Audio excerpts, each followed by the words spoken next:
రాజ్ నిర్మాతగా హరీష్ శంకర్ దర్శకత్వంలో వస్తున్న cinema DJ. Duvvada Jagannatham DJ cinema హైదరాబాద్ను ఫిలిం నగర్లోని దైవ సన్నిధానంలో ప్రారంభమైంది. ఈ కార్యక్రమంలో హీరో అల్లు అర్జున్, ప్రముఖ దర్శకుడు వివి వినాయక్, శ్యామ్ ప్రసాద్ రెడ్డి, అల్లు అరవింద్తో పాటు పలువురు సినీ ప్రముఖులు హాజరయ్యారు.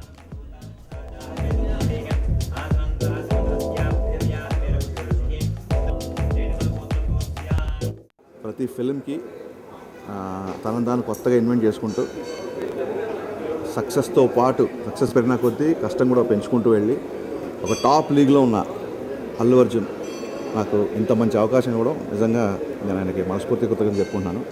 అలాగే ఎప్పుడు నేను అపాయింట్మెంట్ అడిగినా టైం ఇచ్చి ఎప్పుడు నన్ను ఎంకరేజ్ చేసుకుంటూ స్క్రిప్ట్ డిస్కషన్లతో నాకు సరిగ్గా గైడ్ చేస్తూ నన్ను చాలా చాలా సొంత మనిషిలా చూసుకున్న అరవింద్ గారికి నేను ఈ సందర్భం కృతజ్ఞతలు చెప్పుకుంటున్నాను. ఇంకా రాజు గారు, శిరీష్ గారు, లక్ష్మణ్ గారు అంటే నా హోమ్ బ్యానర్. 3 సినిమాలు కాదు ఇంకో 30 సినిమాలు చేయడం కూడా నేను రెడీ ఈ బ్యానర్లో. గబ్బర్ సింగ్ తర్వాత మా సర్జీ దేవిశ్రీ ప్రసాద్ గారితో వర్క్ చేయడం చాలా హ్యాపీగా ఉంది. ఇంత ఎర్లీ మార్నింగ్ ఇంతమంది పాత్రికేయులు రావడం, మీరందరూ విషయం చెప్పడం కూడా చాలా చాలా హ్యాపీగా ఉంది. నేను టెంపుల్లో ఇంతమంది మీడియాని ఎక్స్పెక్ట్ చేయలేదు. సో పాత్రికేయ మిత్రులందరికీ మరొకసారి థ్యాంక్స్ చెప్పుకుంటూ సినిమా గురించి ఇప్పుడు ఏం చెప్పినా చాలా ఎర్లీ అవుతుంది. So we all need your best wishes. Thank you so much. DJ Duvvada Jagannadham ఈరోజు ఫిలిం నగర్ వెంకటేశ్వర స్వామి టెంపుల్లో ఫస్ట్ షాట్ చూసాం. అల్లు అరవింద్ గారు క్లాప్, ఫస్ట్ షాట్ డైరెక్షన్ వివి వినాయక్ గారు, శ్యామ్ ప్రసాద్ రెడ్డి గారు కెమెరా స్విచ్ ఆన్ చేశారు.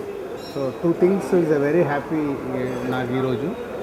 ఒకటి బన్నీతో ఇది హ్యాట్రిక్ ఫిలిం అవ్వడం, ఆర్య పరుగు తర్వాత, అండ్ అదే కాంబినేషను మా బ్యానర్కి 25th ఫిలిం అవ్వడం చాలా ఎగ్జైటింగ్ ఉంది. సో అది బాగా జరిగి మంచి సక్సెస్ఫుల్ ఫిలిం అవుతుందని ఆశిస్తున్నాం. ఇవి ఇప్పటివరకు ఉన్న వార్తలు, లేటెస్ట్ న్యూస్ అప్డేట్స్ కోసం చూస్తూ ఉండండి.